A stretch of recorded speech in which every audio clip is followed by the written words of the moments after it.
Hello, happiness seekers. Welcome back. I'm a work psychologist and certified chief happiness officer, and I explore science backed habits for a happier life.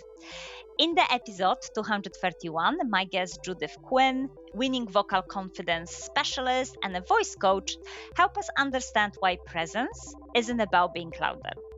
It's about sounding grounded, clear, and like you believe you belong in the room. And in the latest episode 232, I explored how your voice can act as a nervous system regulator. I shared some of my favorite practices like humming, longer exhale, and releasing jaw tension to help your body feel safe enough so that your voice feels grounded. And to wrap up this month's challenge, I'm taking those tools and actually thinking how can we apply them into the sometimes tricky situations, speaking up when it counts, in meetings, in difficult conversation, and in the moments when power dynamics make your voice go small. So let's dive into this topic.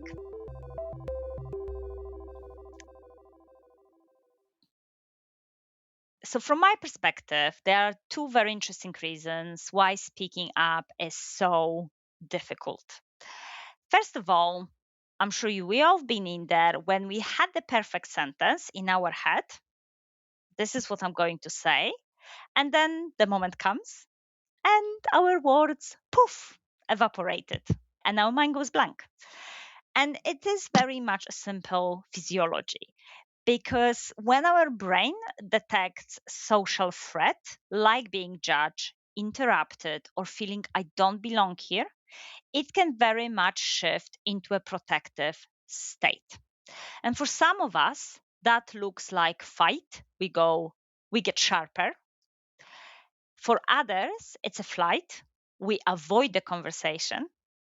And for many people, especially I think in workplaces, it's more like freeze or foam. So we go quiet, we over explain, we start waffling, we soften our point with lots of sorry and apologies.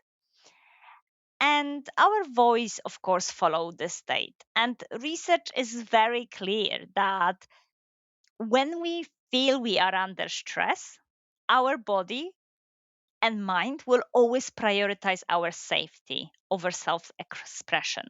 So that's why our mind goes blank. And all the words that we wanted to say, are gone because now we're concentrating on the fact that this is socially threatening situation. So the three techniques that I shared in the previous episode are really useful here because they help us to create enough internal safety so that we can speak up with clarity. If we regulate our nervous system, we are able then to find that clarity to speak up. The second reason why speaking up often is so difficult in social situations is status. Because what happens is that in groups, as humans, we constantly read tiny cues to decide who is confident, who is credible, who is safe to listen, who should I follow, who should I support here. And a lot of those cues come through the voice. So, again, really interesting research here that shows it's not about that volume, it's not about that dominance, it's more about pace. Slightly slower pace often reads as more confident because I'm taking my time to express my point of view. Pauses, a pause signals that we are not scrambling, we are in control of what we're saying. Endings, a full stop ending always sounds more certain than a question mark or do you know what I mean or that makes sense. And fewer filler words and qualifiers, again, they create that sense of confidence. So if we're using a lot, just, sorry, maybe, I'm not sure, but unfortunately, we are undermining our message. So this is not about necessarily changing who we are or the way we speak, because we all have lots of different phrases that we use on habitually. But it's really thinking about how can we remove some of those stress patterns that are distorting our message. And if we're not careful. When we're trying to speak up, those patterns may show up more often. So just self-awareness about how clear we are in that message. Now, there is a framework I would love you to try and think about it like a speak up ladder. Because often when we think it's time for us to speak up, we think about that we're jumping from silence to a confrontation. But doesn't have to be the case, really. We can take one step at a time at our ladder, depending what situation we are in and how we feel in the moment. So I'm going to give you a few examples here. So, step one of the ladder is asking one clean question. If speaking up feels too risky, ask a question that moves the conversation. Try, can we clarify the goal here? What problem are we solving? What success could look like? On the second step of the ladder, offer a headline. So that might be a one sentence when you express your point of view and you pause to gather a feedback from the room, such as, my view is that we are overcomplicating this, or I think we are missing on some important insights here, or I don't think the timeline here is realistic. Then take a pause. On the step three of the ladder, think about adding one piece of evidence. That is called anchoring. And I really love this technique because it moves discussion away from my point of view versus your point of view into we are now discussing the evidence available, such as the last two times this happens was because, or I know from the feedback that X, Y, and Z, or this is not in line with our behaviors or values because. Step four is about making a request. So we're going up the ladder, and now our voice becomes a leadership.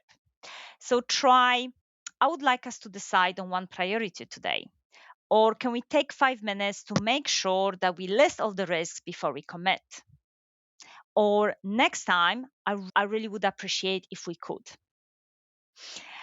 And step five on the ladder is about setting boundary. So this is a moment when we are having this tiny rebellion of voice. Very simple, such as that does not work for me because I'm not available for that timeline. I can do X, but I cannot do Y. Notice very simple boundaries, very simple statements, but very powerful.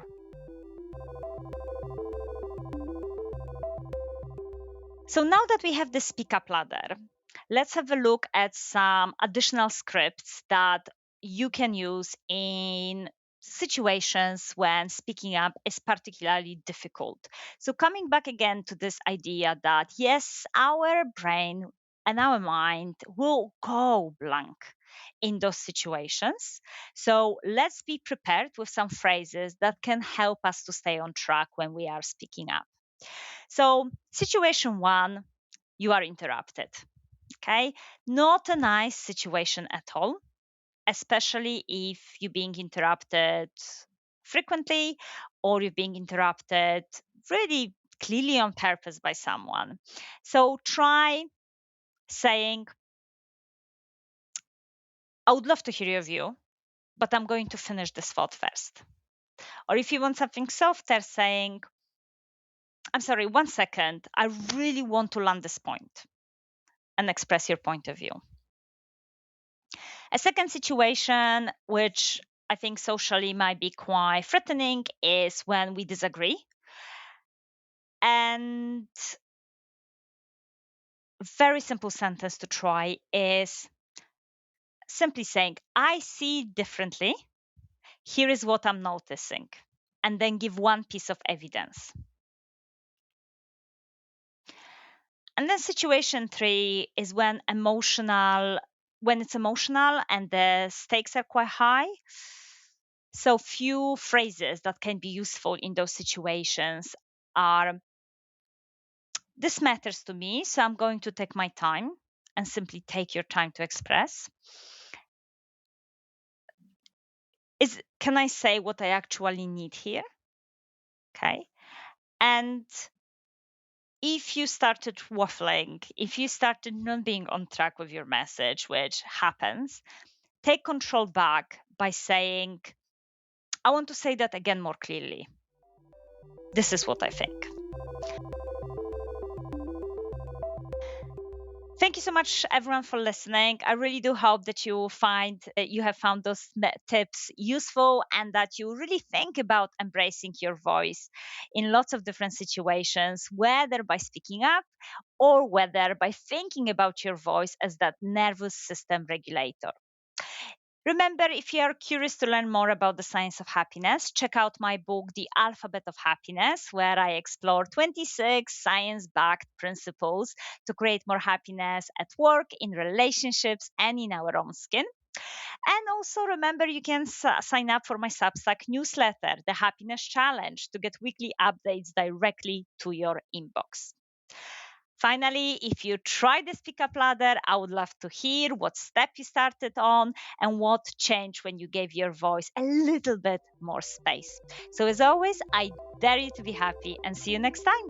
Bye.